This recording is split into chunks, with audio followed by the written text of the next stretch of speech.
Hello, everyone. This is Feeder Master Viktor Neustroev, and thank you for joining this webinar. Today, we are going to talk about how to play with and against double pawns. Okay, yeah, please let me know if everything works fine. You can see the board. You can also see and hear me.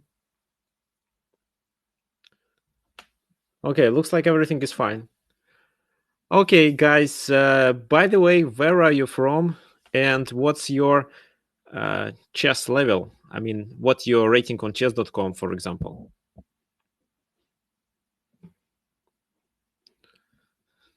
Okay, I see. Anirudh is from England. Yeah, I know. Payet from Germany. Perfect. Okay, Jose is from United States and is around 1500. Okay, perfect. Oh, Fahro is from Bosnia and Herzegovina. Okay, so yeah, actually, when I was in my tournament in Montenegro and call this country Bosnia and Herzegovina, they just didn't understand me. They know this country as Bosnia.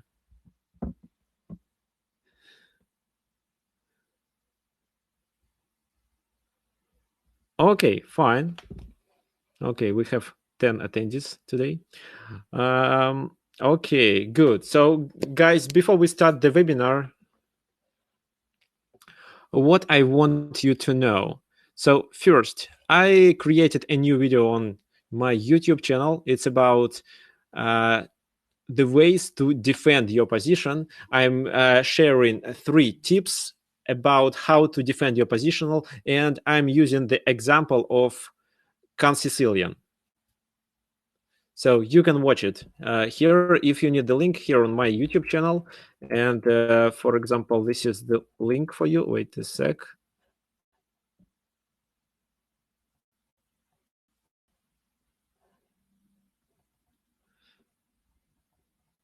Okay.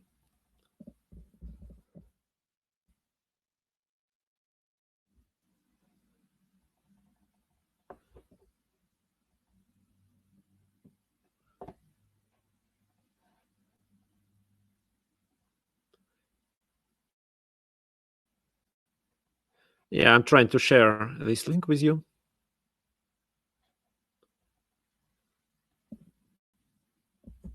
Okay.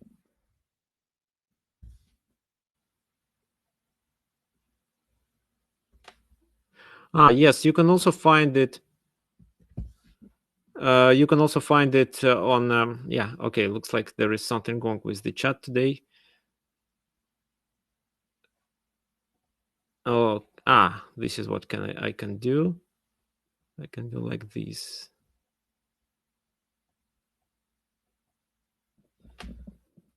Oh, this is the link. Okay. Yes, we are. Today we are going to learn about how to play with and against double pawns. Okay, so this is linked to my YouTube channel. Also, if you want, you can follow me on chess.com. This is my profile. And no, it's very often when I announce a new webinar or something that I created for you. And of course, it's for free. And by the way, yes, the webinars are free, but if you want to donate, you're welcome. So this is the link where you can donate. You can also PayPal me if you want, and you have such an option. Fine. Okay, let me close it and even close. Okay. Okay, so let's start with the webinar. And the first thing I want to do is I want to ask you, what are the advantages and disadvantages of having double pawns?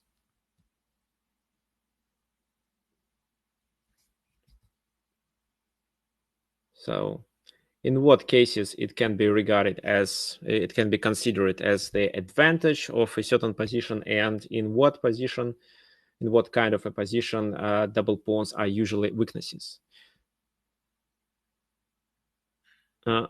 Okay, so there is a good point from TJ that the disadvantage is that they can't defend each other. Yes, of course they can't, because they are located on the same file. So the open file, yeah, the open or semi-open file. Well, for example, it's very often, let me go back. So it's very often when one of the sides takes either on f3 or on f6, doubling the f pawns, and it gives the g file to attack the king. This is one of the advantages that we may use, but at the same time, sometimes it makes our king too exposed, I think. So it depends on the concrete position. If you are able to defend the king with your pieces, then it's okay to open the g file and attack the enemy king with your rook. But in some positions, your king can be too weak. If, for example, your pieces are located on the other side and you can't join them to the king side immediately.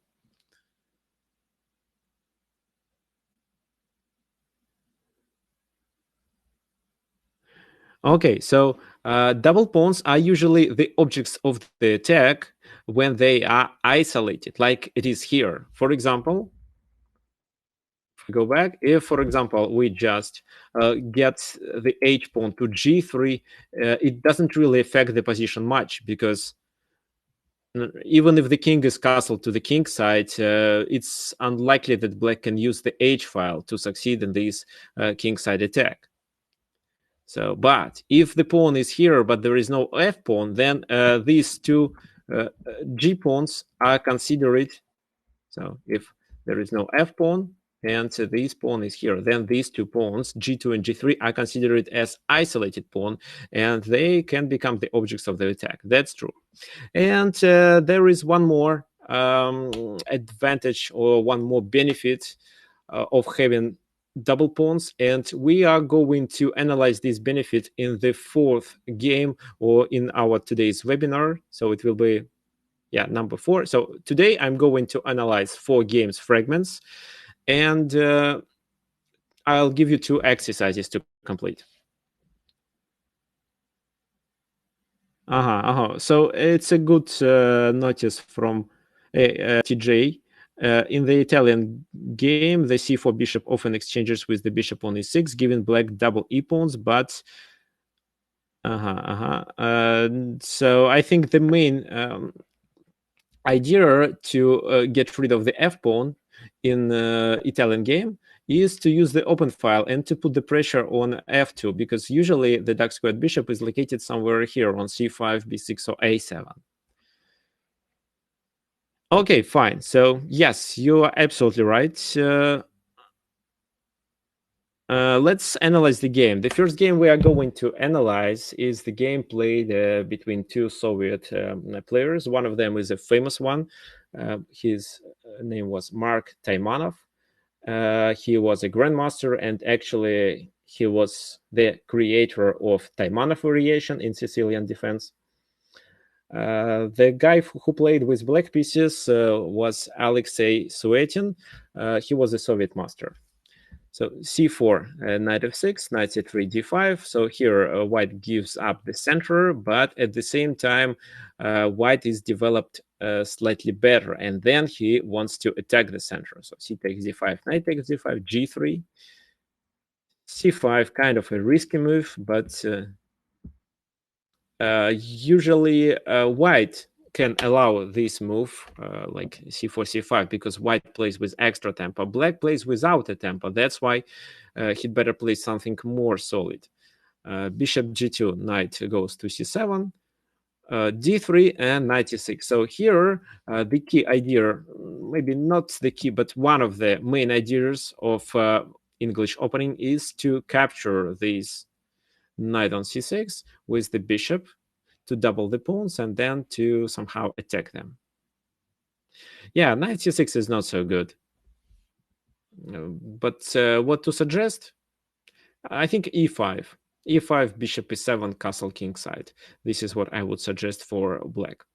Knight c6, bishop takes, pawn takes. Then these two pawns are the objects of the attack. Queen e4. And black defends this pawn with queen d7 move. Knight f3, threatening with knight e5. That's why f6 to stop this move, because knight e5 gains pawn on c6. Okay, if you have any questions, don't hesitate to ask them now or later after the webinar. It's up to you. Oh, by the way, there was a question I wanted to ask. If today there is anybody came from my Udemy courses, because yesterday I sent an announcement to the students of my Udemy courses to join the webinar today, and just tell me if anyone received it. Okay.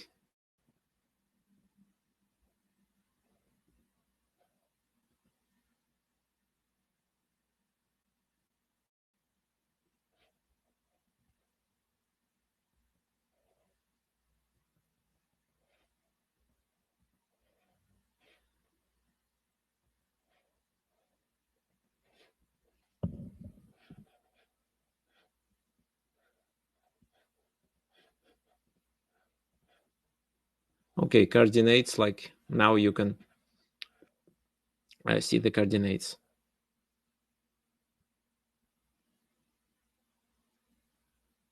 Okay, fine. So bishop e3. Now the c5 pawn is hanging. e5, knight e4, taking the pawn. Knight e6. Of course, black realized that these two pawns are the objects of the attack, and he defended them with knight e6 move. Rook c1. So what to do? What do you think? How to defend this pawn on c5?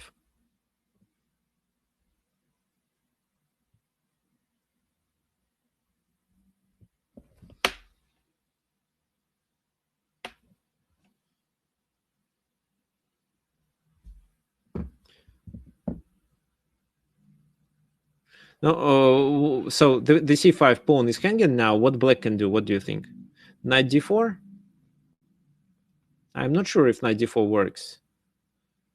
Knight d4, okay, if you do knight d4, bishop d4, then e takes d4, then this pawn dies on c5. If c takes on d4, then just queen c6 is enough. Okay, so another option was to play queen d5, but queen d5, maybe then just, I don't know, queen a5, queen c4, anything. But okay, so rook b8, as Fakhro said, rook b8, queen c2 to put more pressure. And in this position, black played bishop e7, what is a mistake, actually. Instead, he could sacrifice the pawn in a different way. So instead, he could play rook d8, knight d8, bishop has to take. No, if knight takes, then after c takes d4, the bishop is hanging, bishop moves, and then just something like bishop b7 even. Or maybe f5. So bishop d4, c takes d4, and then if queen c6, queen takes c6, rook c6. So now b2 is not hanging because c8 is hanging. But after bishop b7, rook c7, bishop takes on e4, d takes e4, then rook b2, and threatening with rook b1. So white castles, for example, and rook a7. No, castles, then bishop a7, rook a7. In this position, I don't think that to take on e2 is a good idea. However, maybe, okay, black can capture. Then if rook a8, then bishop d8. And I think, no, actually, rook a8, bishop d8, and then rook b1. I think white is much better with a strong attack. That's why here king f7, and the pawn is hanging on e2. And if e3, then after rook d8, I would say the position is unclear. And I think that was the best way for black to sacrifice the pawn.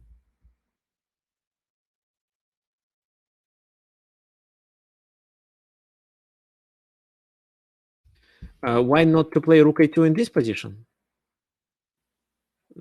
How to deal with rook b1? I'm threatening with a back rank mate, and if something like king d8, I can either get my... Oh, I can actually play this move. So if you play with your bishop, I'll double the rooks and then take on g7. So I think here white is much better because of two rooks on the 7th rank.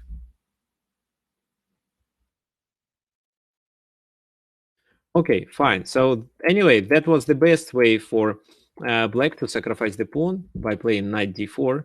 However, in the game, he played bishop e7.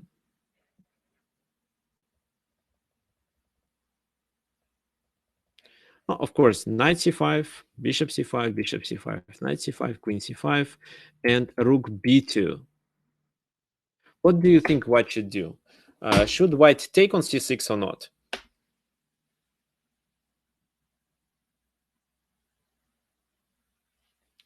What comes to your mind?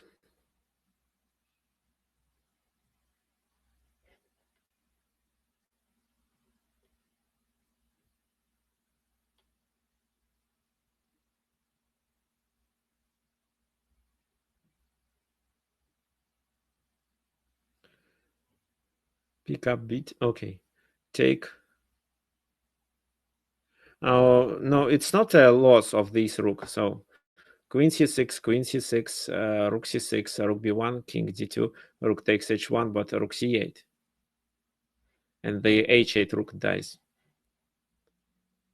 So is it a good move? Or there is something that black can do to improve his position?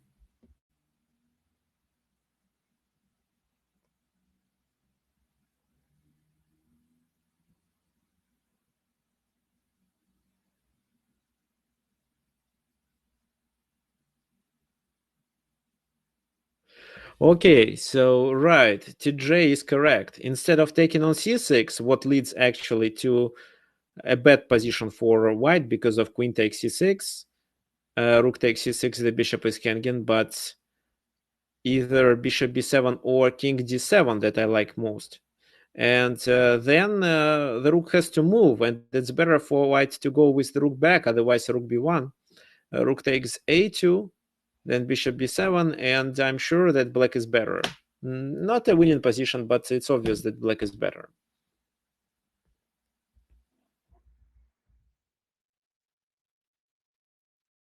So instead of taking on c6, as TJ mentioned, it's better to take on e5. And if f captures on e5, then just queen e5, taking the rook on b2.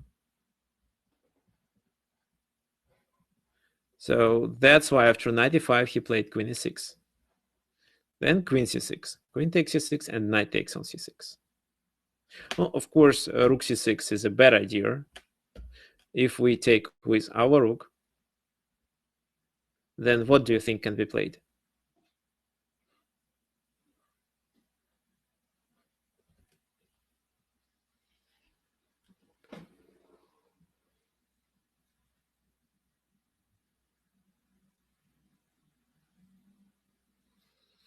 No, rook b1, king to d2. And if you take the rook, I'll take the c8 bishop and the other rook.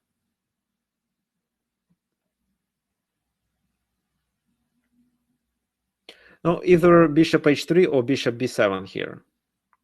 For example, bishop b7, then the rook is hanging if rook moves. This knight is lost. If not, the knight is hanging. So bishop b7 wins. Fine.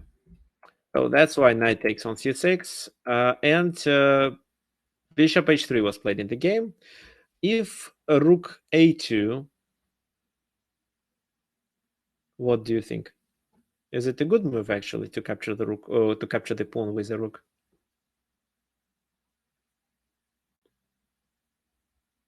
Knight a7? Come on, guys. There is a much better move. Yes, it's knight b4. Right. So knight b4, double attack. Okay, fine. So knight c6.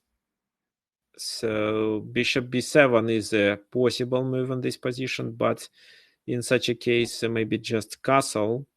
And rook a2 is a bad idea here because of Just rook b1, I think,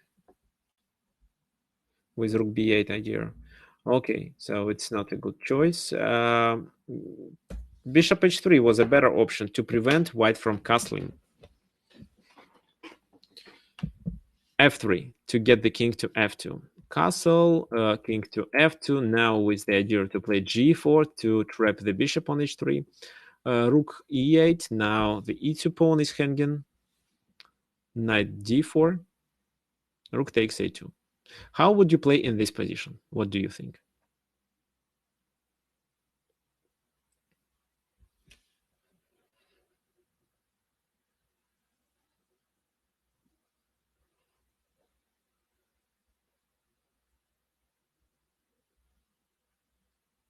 G4. This is what Anirudh suggested, as well as John. Okay. So G4. Okay, what else? Maybe just rook c7. Rook c7. Maybe. No, rook c7 is not taking anything. Maybe I can just play, I don't know, bishop f5 maybe. No, I think rook c7 doesn't really make much sense. Okay, rook a1 or f5. Okay, so let's first analyze g4, because this is the first move that comes to our minds. But in such a case, h5. h5. Then what to do? For example, king g3, and then h takes g4, f takes g4. And in this position, not rook e3, but rook to a4, with the idea to take either the knight or this pawn with our bishop, with the black bishop. And if rook c4, then trade, and then just take on g4. If king takes, rook a4 is a check, and the position is equal. So h5, king g3 doesn't work. G takes h5 is the other option that we should analyze. In such a case, maybe rook a4. So g4 can be played, but then h5 and we have to take, and this is how we release the bishop. So it's not the best choice, but rook a1, this is the best idea. What to do? Looks like he has to trade, otherwise we just take on a7. He takes, we take, then what? Rook a7 doesn't work, knight c6 is a fork. Rook goes here. What to do in this position? I would play g4, for example, because now this while there is no rook on the e file, the bishop is trapped. The rook is passive. That's true. So g4 here wins. G4. If, for example, you don't see g4 and you want to play positionally, then rook a6 to block and to be able to take. But then bishop c8, rook a5, a6. But anyway, it's a winning position. You are one pawn up. At the same time, now black is passive. However, g4 and you win here, because h5, just king g3. It doesn't work. The bishop is trapped.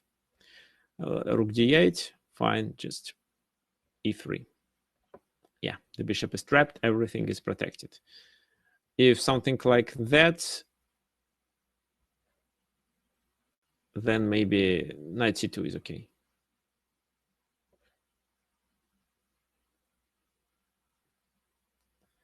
If he does this, knight b4, and he goes back, then just e4. So the bishop is trapped anyway. Okay, so fine. But in this position, the key idea was to create two passed pawns on c5 and c6, and then directly attack them. However, even in this game, while black wasn't playing so good, he had a chance to get to unclear position by playing knight d4 instead of bishop e7 move. He could play this move right now, then bishop d4, c takes d4, then queen c6. The position is unclear, but playable for both sides. However, this is what he missed, and that's why he lost the game. So When we are playing against double pawns, our task is to make them weaknesses. So make them isolated pawn and then attack it with our pieces. And at the same time, block. Don't allow any pawns moves. However, it doesn't obligatory mean that our position is winning. We should also analyze the activity of other pieces. Okay, fine. So let me close it.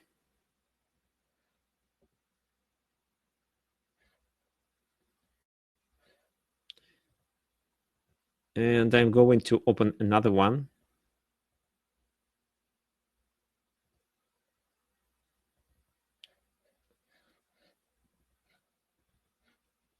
This is the game between Vasily Smyslov and Gideon Stalberg from Sweden.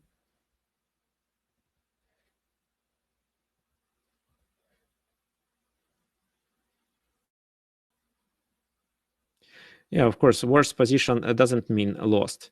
I mean, the position can be worse, but it's still a playable position.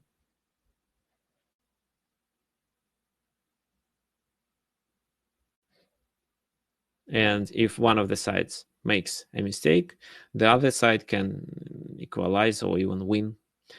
So this is the game between Vasily Smyslov, as I mentioned, and Gideon Stalberg. And here you may notice that Black King is exposed. The pawn is on f6. What should White do in this position to exploit these pawns, these double pawns? What ideas do you have? What actually you can tell me in general what to do? What White plan should be? Okay, so get heavy pieces to the king side. Okay, it's not heavy pieces; it's major pieces. But I understand what you mean. So it means rooks and queen. These are major pieces.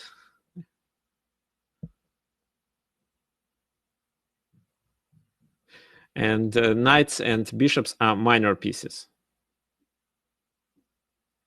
So knight d2 to move the knight to e4. But if you play knight d2, you blunder. Yeah, you're right. So you can't play knight d2 immediately. f6 is weak too. Maybe, however, it's not the point.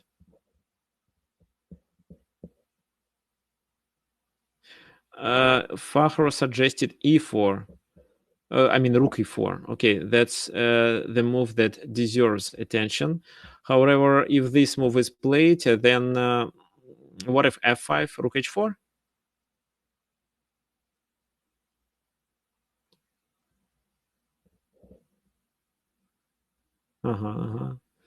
Okay, so your plan looks good, but it's better to start with the other move.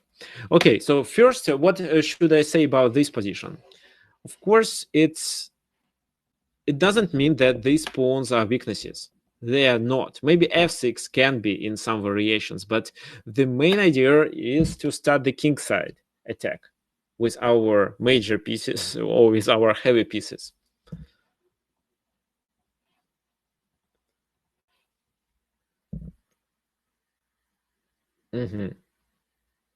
And the second thing that we should notice that actually indicates that we may start the kingside attack is that the enemy pieces are located quite far from the king, from the enemy king. So it means that he can't really join his pieces to help the king to defend its position. So for example, if we assume the knight is not here but on e7, then knight g6 or even knight f5 can be played to control these two squares or just to block the g file.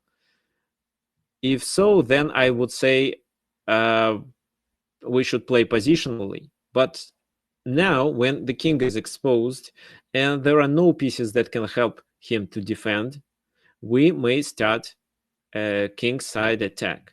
And actually, the plan was the question was what plan White should realize in this position. A kingside attack. So there were many moves suggested, and Vasily Smyslov chose queen e3 with the idea to get to h6. So similar to what Fahro suggested, rook e4, queen e3. He just plays queen e3 first. what to do. Now he has several options.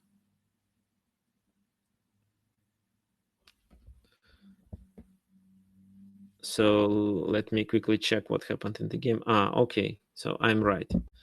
So first, knight c4. What if knight c4? What do you think? Is it a good move or not? So why Vasily Samyslov decides to sacrifice the pawn on c4? Are white successful in this kingside attack or not?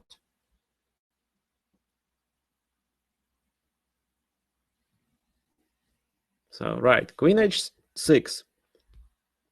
f6 is hanging. Rook e4 is a kind of a threat, by the way. So queen e7. Because what if not queen e7? Let's say if f5, then of course knight g5. There is a checkmate on h7. And if f6, just knight e6 is enough.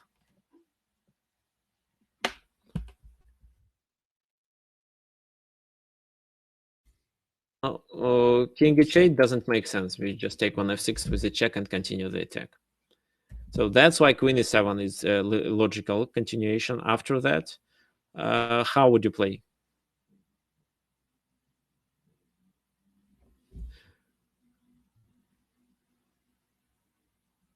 Rook e4. Okay. There was a question, what if knight d6? But what if I take? Then you play knight f5, but how does it help? Now I think rook e4 is good. Of course, you can do like that, but if so, I think I would play rook h4 and knight g5. So which move to start with? Okay, I'll start with this move. And if knight g6, knight g5, threatening to take on h7. Okay, so no, knight e7 is not a good, knight d6 is not a good idea. So queen e7, and then you said rook e4. Maybe rook e4, but it's much better to play rook d3. Because then knight e5 and rook g3. Because if we do rook e4, he can play f5. If rook h4, then f6. If knight g5, then f6. And if now rook e6, queen g7. Queen g7, king g7, rook e7, king to g8, but then b3, f takes g5, b takes c4. Looks like the position is equal after rook f7. So rook e4 is too risky move, too aggressive and too risky. Rook d3 with the idea to sacrifice the knight and get to g3. If knight b2, then just rook b3, knight goes back, and then knight e5. Then rook comes either to g3 or h3. For example, if knight takes here, then I think rook h3 is enough. So there is nothing he can do to save. So rook d3 is much better.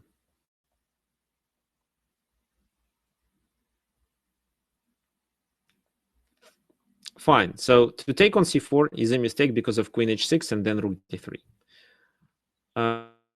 If he does this move, king h8, then of course queen h6.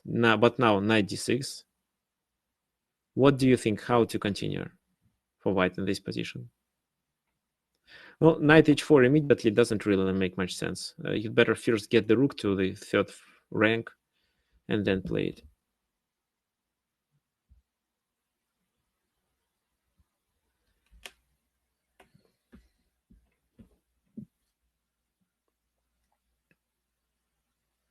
How would you continue in this exact position? Rook e4, then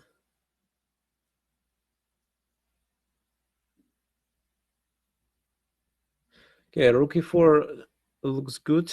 However, I believe he can play rook g8. No, rook e4, rook g8. Rook h4, rook g7.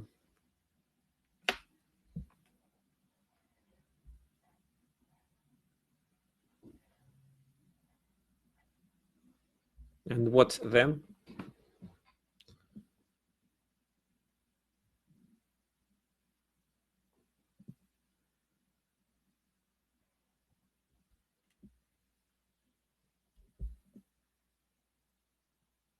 Knight a5 and what? You sacrifice the knight on a5, then e takes on a5, and what then? So knight h4. Let's say I'm doing a rook g8 move, then knight f5, and then I just take it.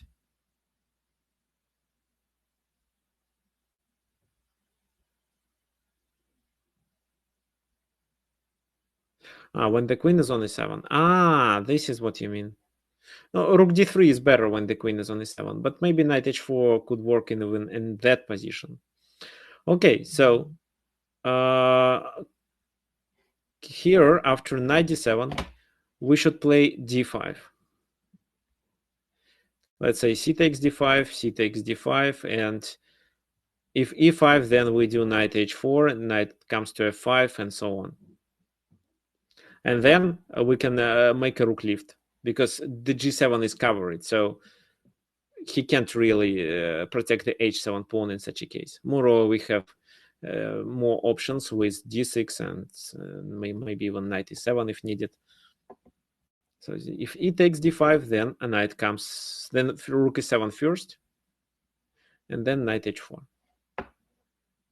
If he does this, rook d8, what do you think? What should we play in this position? What's the best move? To double the rooks isn't a good idea, I think.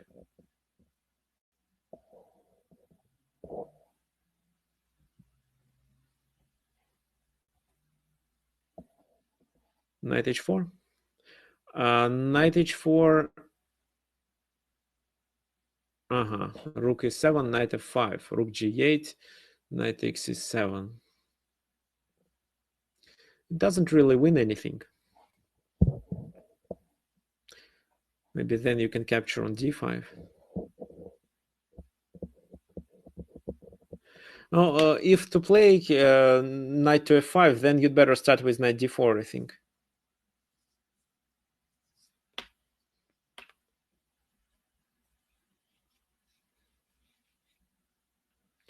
Take on f6, right.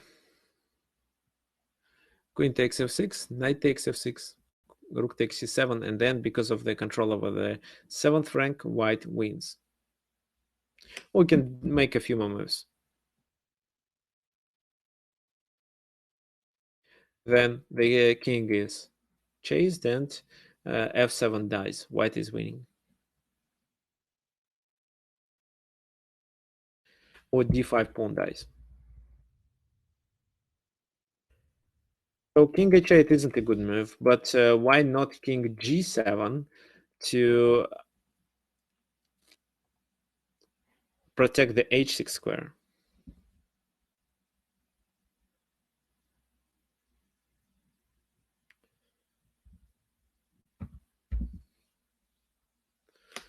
How would you continue the attack in such a case?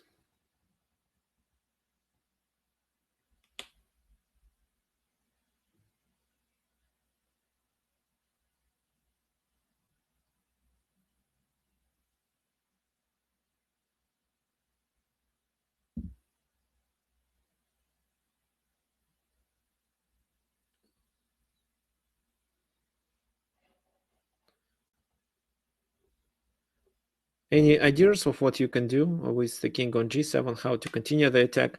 Looks like now we can't do the rook lift, and I'm not sure if we can get our queen to h6 immediately. Maybe we should do anything to prepare this move. Just b3 and play positionally. Okay, I see. Now, instead of b3, of course, you have a much better move that actually initiates a good plan of the king side attack. So now when you are stuck with queen e3, you may find something.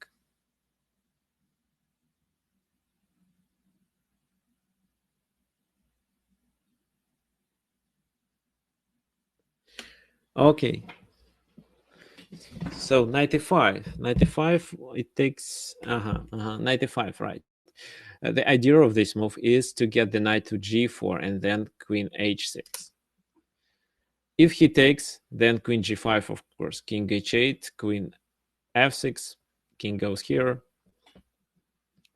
and rook d3 to get it to g3 with a checkmate.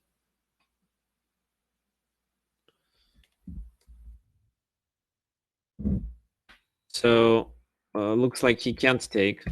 He plays queen e7, but knight g4.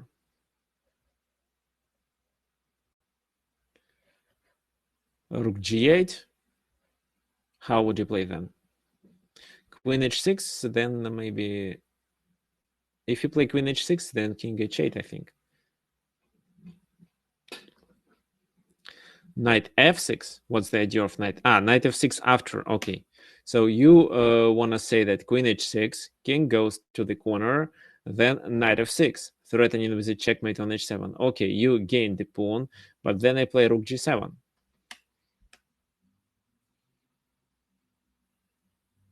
And actually c4 is hanging.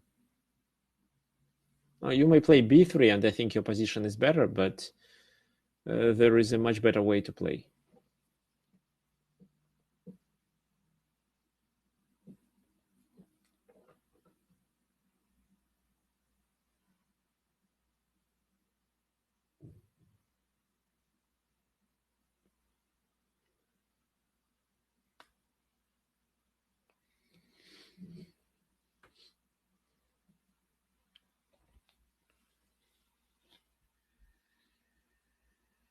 Rook e3? No, I don't believe rook e3 would work.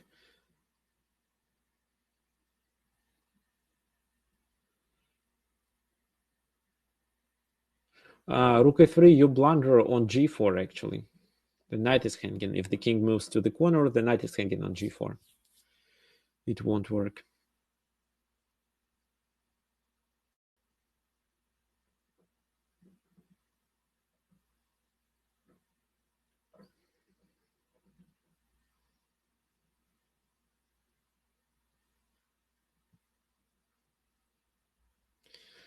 d5, so to use the pin. Okay, actually not d5, but you should definitely use this pin.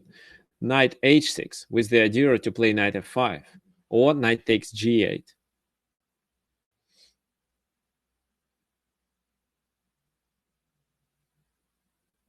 So then if rook ge8, then just knight f5. He takes queen e7, rook e7, rook e7, and white is winning. So here triple pawns. Okay, so that was an example of how to exploit two double pawns on the king side. So that expose the kings. However, only these two double pawns were not enough for white to succeed in this attack. The other factor that was even more important was that none of the enemy pieces can help to defend the king successfully. They are too far. So that's why black was able to succeed in this attack. So here king side attack worked. Okay, fine. Let me show another one.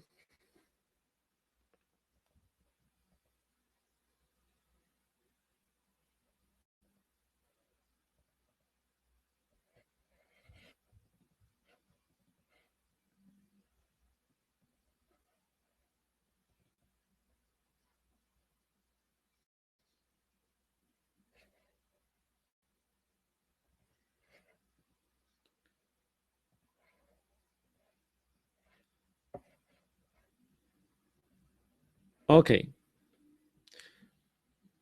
Okay, no problem. Everyone who joined us recently, today we are going to talk about, not actually, we are talking about of how to play with and against double pawns. We already analyzed two game fragments where white was able to attack double pawns and get the advantage. On the one game, white created two isolated pawns on the c file and successfully attacked them. On the other game, he exploited the king weakness because there was a pawn on f6.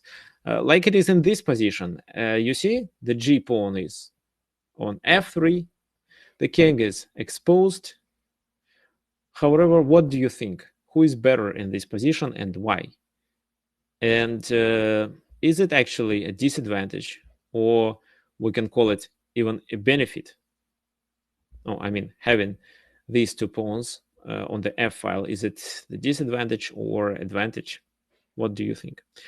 Okay, so you think white is better. Fine. Okay, Fahro suggests that white should double rooks on the g file. That makes sense, actually. Okay, and TJ Beaver also sees the kingside attack on the g file and use the f pawns to support the center. Maybe. So mainly it's the kingside attack with the open g file. F4, F5, maybe, but I'm not sure if it works in every line. It can be played in a few lines. E3, E4. That makes sense too, but mainly in the end game. If, for example, white trades the queens and get a better end game, then E3, E4 can be played, of course.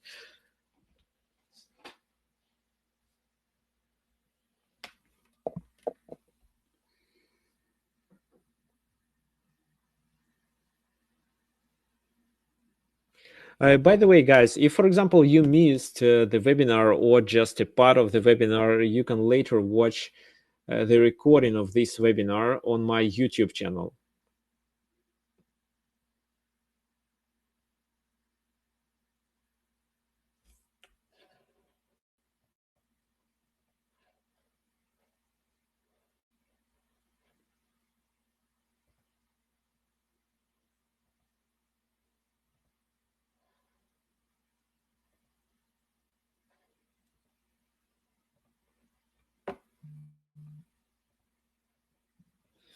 So, for example, this is the link to this stream from this webinar. And actually, after we finish, you can watch it online on my YouTube. And of course, you can subscribe to my YouTube channel and not to miss any new videos. So, but queen go to the attack, but okay, king side. Okay, I see. No, yeah, okay. So let's make a conclusion. So of course, here the G file is open. That's why we may start a king side attack, and that makes sense. And while there is no clear plan for black, I think that having a plan is already a benefit for us. So that's why we may assume that double pawns on their file is a kind of advantage for white. So king h1, right? In the game, it was played knight a2, queen to a2, and c5, a kind of a counterplay for black. And usually there is a rule. If someone attacks you on the king side, look for a counterplay in the center.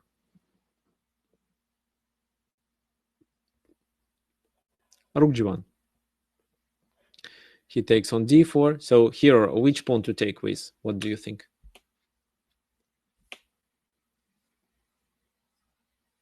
The c pawn, right? Because if we take with the e pawn, we make two weaknesses: the c3 and also the f3 pawn becomes a weakness too. Okay, so why not queen f6? So you see, he can't play queen f6 because d5 is always hanging.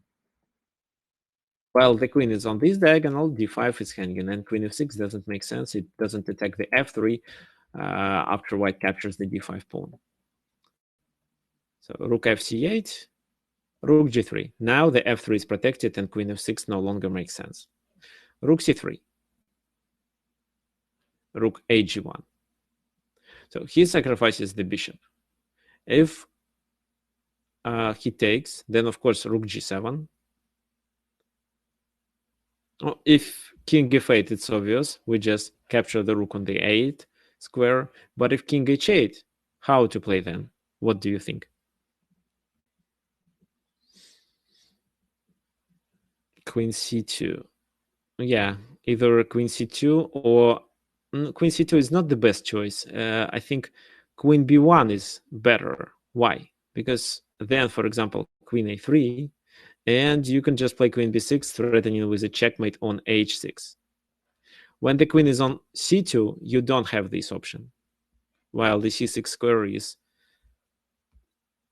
successfully protected with his knight.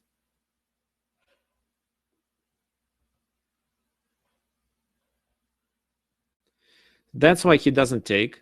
He plays g5. Queen e2. Knight b3 with the idea to play knight c1. If, for example, in this position he plays queen a3, what do you think we should do?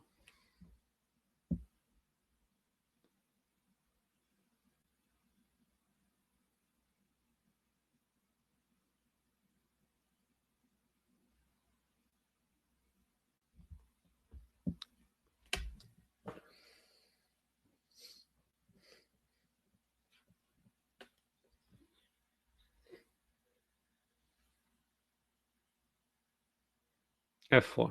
Yeah, right. We can sacrifice on d3. f4, rook d3, f takes g5. If he takes, it's obvious that we checkmate or at least capture the rook on e8. So king f8, g takes h6, king e7, and queen h5. This is the winning idea. So his pieces are too far from the pawn, and we promote it. For example, queen d6, h7, rook h8, rook g8, queen f6. How would you play in this position? What white should do to succeed?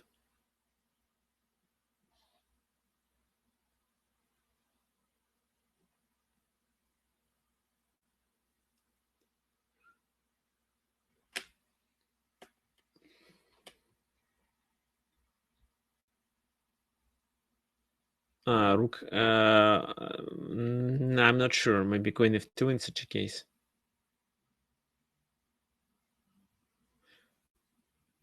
Yeah, it's much easier to take the rook and then play queen e5 because queen has to take. Then nobody can stop the pawn.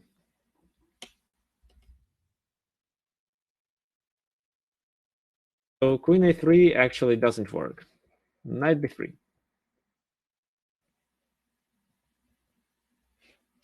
Bishop b1. Knight c1 anyway, queen d1. Queen takes a3 now, but still f4. What to do? Well, f6 is too risky because then queen comes to h5 and so on.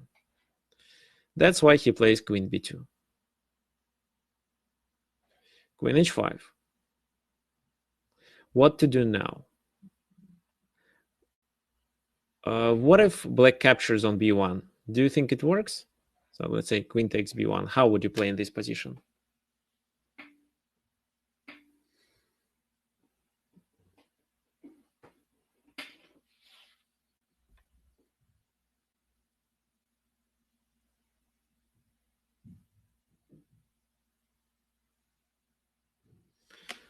Take g5 or queen h6. No, if you take on g5, then no, actually, why not? I think they both work, but I like queen h6 more because then rook g5, the game is over. So the only thing he can do is queen g6, but then rook g5. It's pinned. And after white gains the queen, white is also able to checkmate. So knight e2 doesn't work because then rook g5, h takes g5, rook takes g5, and after king f8, we can checkmate in 6 moves. For example, queen h6, king e7, rook e5, bishop f5, and then queen to d6. Here, rook e7, and then queen to d6. Rook c7, queen takes c7. This is a checkmate. it's easy to calculate. So in the game, it was played the rook c6 to control the h6 pawn to cover it. But f takes g5. Now he takes, but it doesn't work. If king goes to the corner, then maybe queen f7, and that's it. So queen g7 is a threat. He plays queen h7, but in such a case, what do you think? What is the winning move?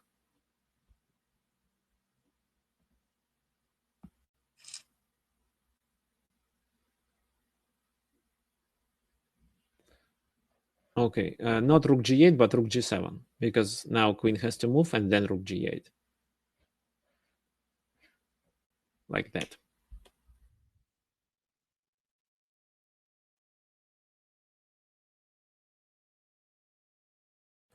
So if rook g6, the move that was played in the game, actually rook takes, pawn takes, and after queen d5, the game is over. This is what happened in the game. Okay, so fine. The position was slightly better for white. And he realized the main plan. He played king h1 and used the g file to attack the g7 pawn. And again, black couldn't really attack our king because every time when the queen moves to attack the f6 pawn, we had queen d5 move. Or we play rook g3 to protect on f3. Then we just double and have a clear plan, while the king was quite safe. Moreover, it's black king that became the object of the attack. Okay, so in this position, this is the advantage. No, I mean, having double pawns was a benefit for white.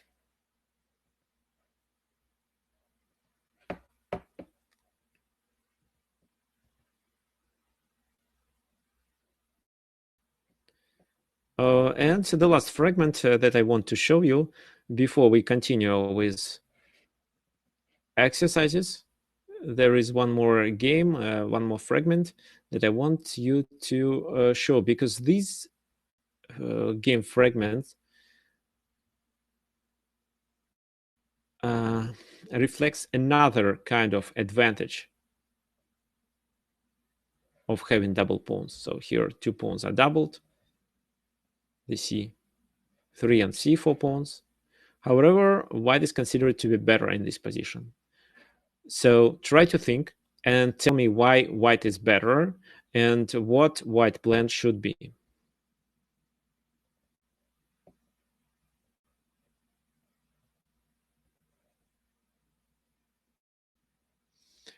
This is actually the game between Efim Geller and Isaac Lipnitsky.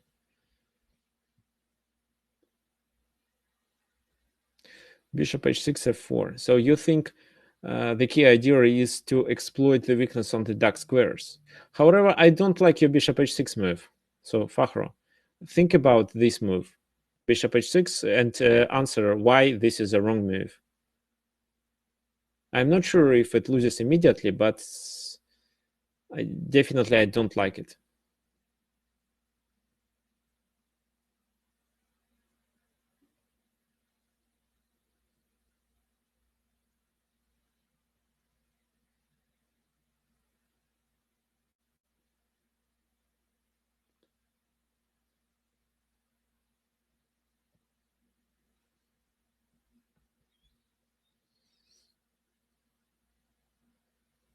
Okay, so there is a good comment from TJ Weaver. The first comment, the second one isn't good. So the first one, in this case, the double pawns control important squares, preventing the knight coming to d4 and so on. Right, this is okay, but knight e2 f4, no, I don't think so. By looking at this position, I can definitely say that this knight should be here. This is the first thing that comes to my mind, because the knight on d5 controls so many squares into the enemy camp, and if this knight is taken, then c takes d4, so white undoubles and gets a protected passed pawn. At the same time, black could also do, black couldn't do the same thing with the d4 square because the pawn is on c3. That's why having c3 and c4 pawns in this position is more a benefit. A typical plan for black in such a position could be knight a5, bishop a6, but it's not enough because we are able to protect this pawn only with one move, queen e2. Okay, now let's go back to bishop h6. So what's wrong with this move?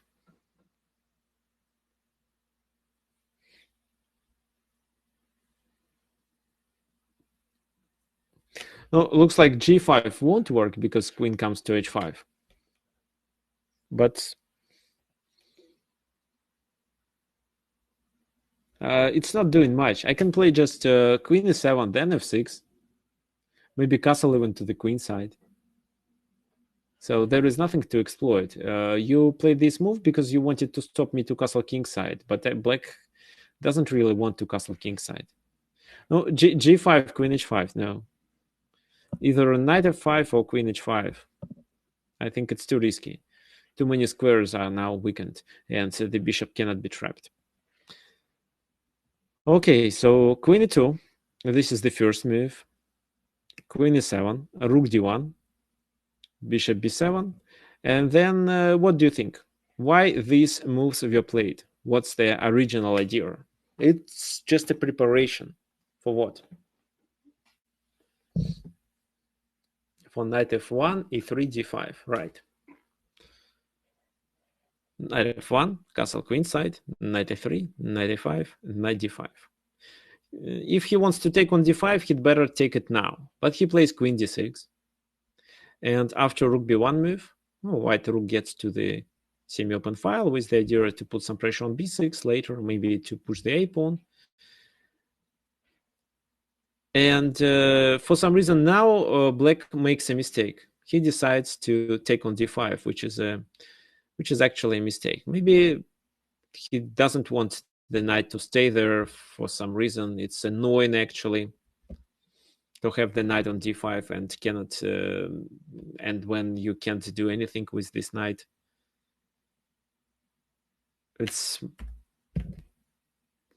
so that's why it's very often when the other side tries to destroy this knight, but at the same time we change the pawn structure. Now it's in our favor. What happened then? So if not, then what do I think to do? Maybe f4 could make sense now because it activates the bishop. Rook b5, double the rooks on the b file and then maybe sacrifice. That could make sense too. Bishop g5 at some point maybe too, but there's no clear plan. No, I would say maybe these. Bishop c2 threatening with some counterplay like knight b6. Oh, a discovered attack. Maybe that's why he played this move. He didn't want to play with the queen once again. He takes d5, knight b8 to relocate the knight and also to stop bishop a6. a4, king c7, bishop d2, knight goes to b7, rook b2 to double the rooks. If knight d6 in this position, then just a5, weakening the king. Rook d6 was played. Bishop a3. Now the plan is clear. Rook b5, a5. That's why he plays a5 himself. Now, you see, if we play rook b5 and then a5 and he captures it with his knight, then just bishop c5. B takes, and then we can capture on a5 or maybe on c5 first, then on a5.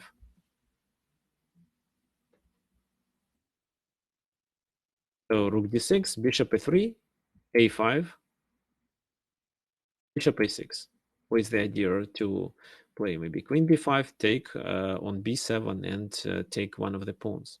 Or maybe to take on b7 immediately after king is there, then maybe bishop c5 isn't. Yeah, it's actually enough to win. Knight d7. Queen b5. No, not bishop b5, queen b5. Now we're threatening to take and to take either this or that pawn. Now, if c5, then with the bishop. Knight goes to d8. Queen c4. And actually, this is where black resigned. White is absolutely winning, but can you please tell me what plan exactly to apply in this position to win the game? Looks like nothing concrete. The material is equal, but black is absolutely losing.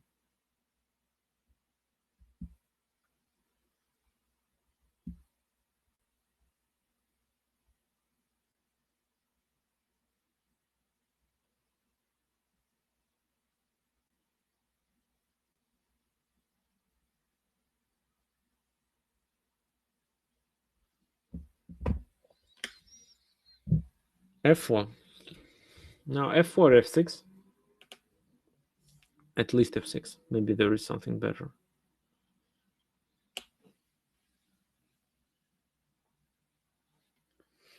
It's difficult to suggest anything. For example, computer here suggests to play knight b7, but knight b7 is a losing move. We can just take and then take on c5. If he does rook c8, we just capture on d6.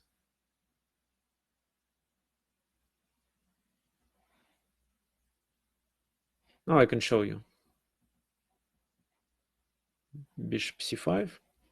Rook c8 won't work. We just gain the exchange here, and queen d6 should be played, because if he takes, he's down a rook.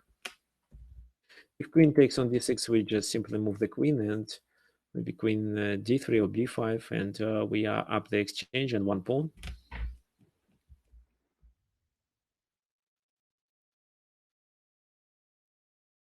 If here knight takes, then queen takes, and what? We are threatening with rook b6. For example, he does this move. Just queen a5 is enough. Another pawn and absolutely winning position, especially on grandmaster's level. So here the strategical plan is to play rook b5 and then sacrifice the bishop on c5. And there is nothing he can do. The king is too weak.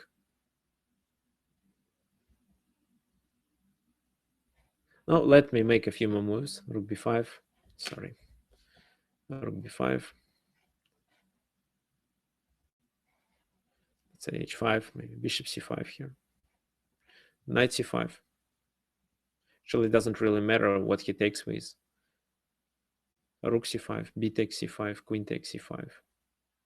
So what can he do?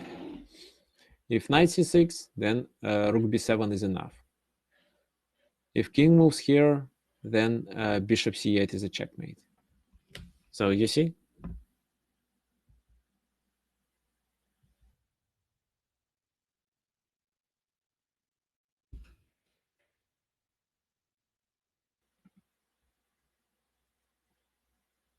Okay, bishop c5, knight c5, b6, no, because then the queen protects on c5. If you take,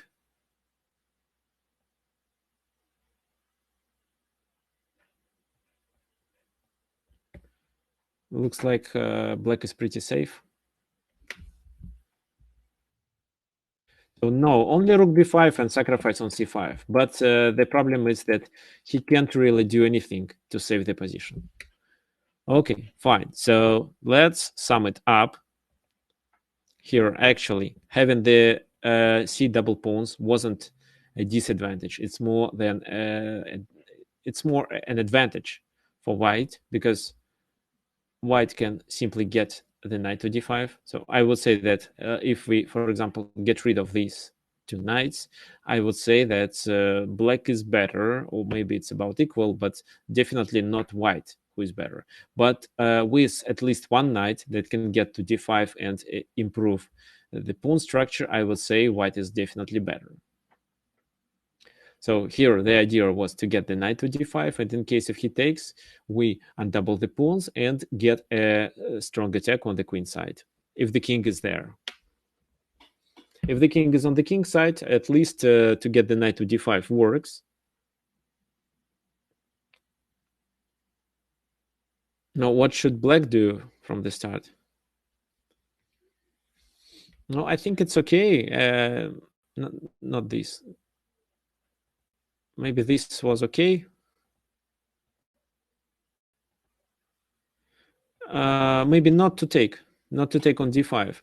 Play something with the queen, maybe queen e6, and then just keep the position as it is. Yeah, it's Geller Lipnitsky playing. I'm not sure if you can find this game anywhere else, but if you want to analyze me, just message me at my email, for example, here, tricksofchess@gmail.com. Just message me there. I'll send you a PGN if you want. Okay, so perfect. Now 2 exercises.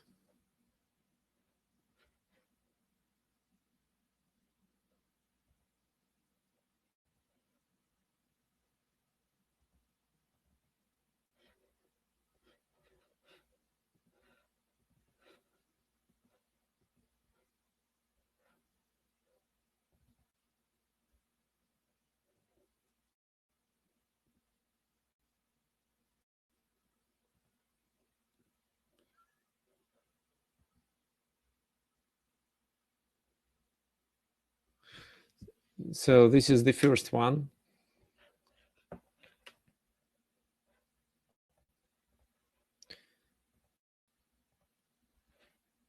Oh, you okay, you can find. Okay, perfect. So maybe that was not a full game that I demonstrate. Maybe it was just a fragment. It's black to move. How would you play in this position, actually? This is the key question. So black to move, please find a good move. This is taken from the game between Friedstein, German Friedstein, and Vasily Smyslov. Now Vasily is playing with black pieces.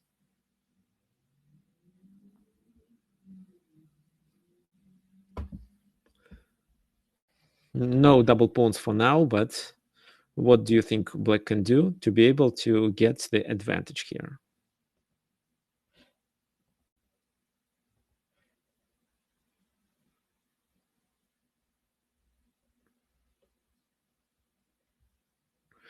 Knight g4, knight f2. What for?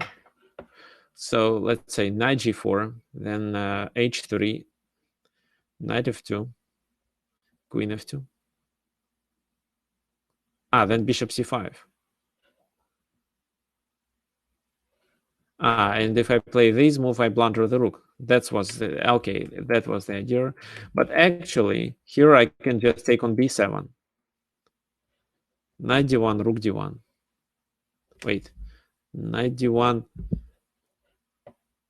Oh, yeah, it's better to take. Because now bishop c5 isn't available. So white is fine in this position.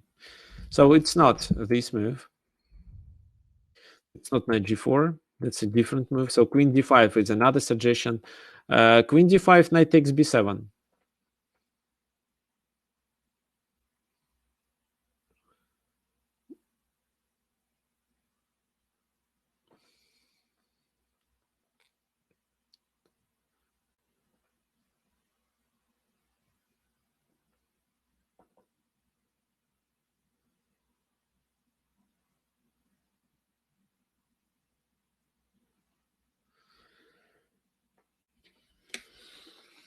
Okay, so maybe this is a difficult one. Okay, let me make a first move on the board. Okay, I'll wait for more answers.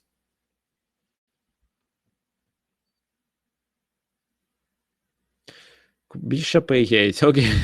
No, bishop a8 is not the solution.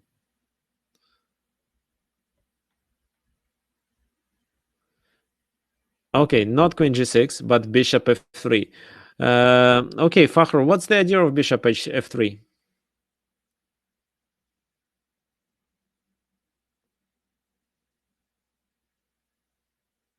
Right. So if he takes, then rook d2, rook takes rook, and queen g5, gaining the rook back.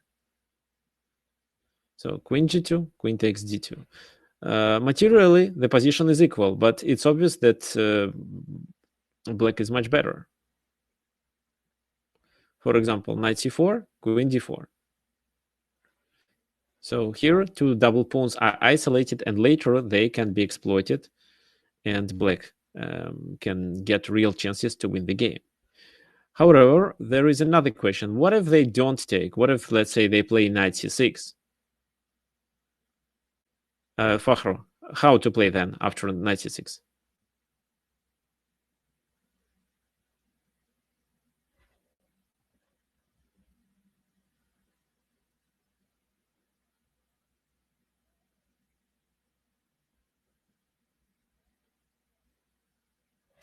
Yeah, bishop d6, threatening the checkmate. h3, now bishop takes c6.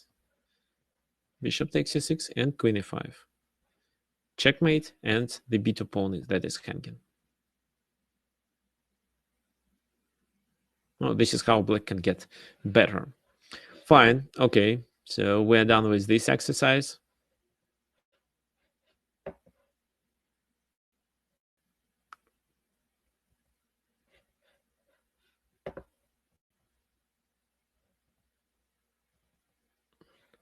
Another one is taken from the game between Mikhail Botvinnik and Max Yuvi.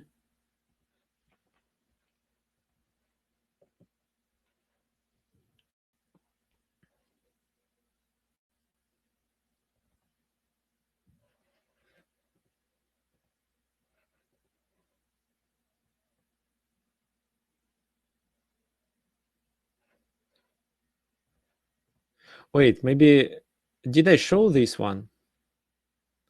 It looks so familiar to me. It's white to move. What do you think white should do? Oh, no, I didn't. Okay, white to move.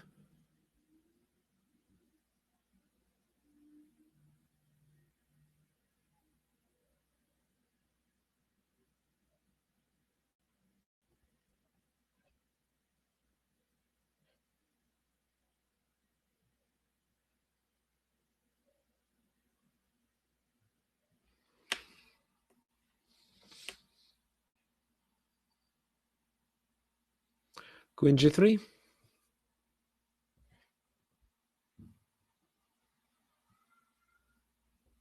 No, I don't understand queen g3 because he can just simply take on c3.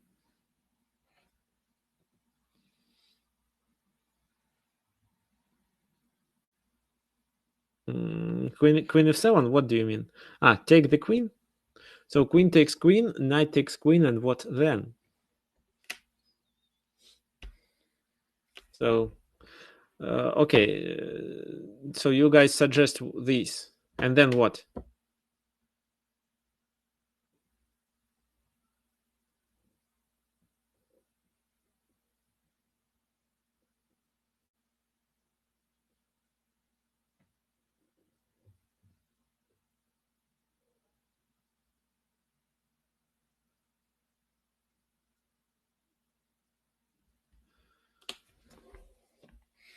And then what? G4? No, G4 doesn't make sense. Okay, any suggestions?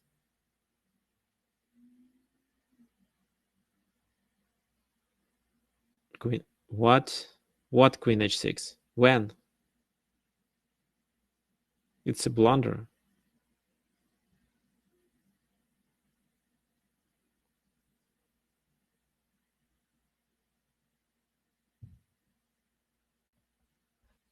Okay, fine. So yeah, we should trade the queens. We actually has no other choice. Knight takes, and then just to take the pawn, because this is how we get the open file. We are the number of pawns is equal, but we get the object of the attack, the f7 pawn. What can he do now? He can play bishop g4, for example. If so, rook f4, bishop h5, g4, bishop g6, h4. And then we want to play rook f1, h5, rook f1, and put some pressure and even gain the pawn on f7. That's the idea. The other option that black has is to solve the problem immediately by playing this move. Then take, rook takes. He has to take with the king, otherwise he loses the pawn on a5. Then we give a check. He has to play king g8, otherwise he loses on g7. And now just rook d1. And this is how we get the control over the 7th rank, and maybe even can gain a pawn. Actually, I'm sure we can. So that's the idea. For example, king f7, rook comes here, b5, and bishop g7. I'm not sure that we should sacrifice, but at least bishop g7 helps you to gain a pawn. Maybe even two. So here, it was good to go to the position where we have double pawns, but a clear object of the attack on f7. And if bishop e6, then we are able to get our rook to the 7th rank and try to capture his pawns. Okay, fine. That's all that I wanted to show you today. Any questions? Any suggestions what to discuss on our next webinars? What do you think?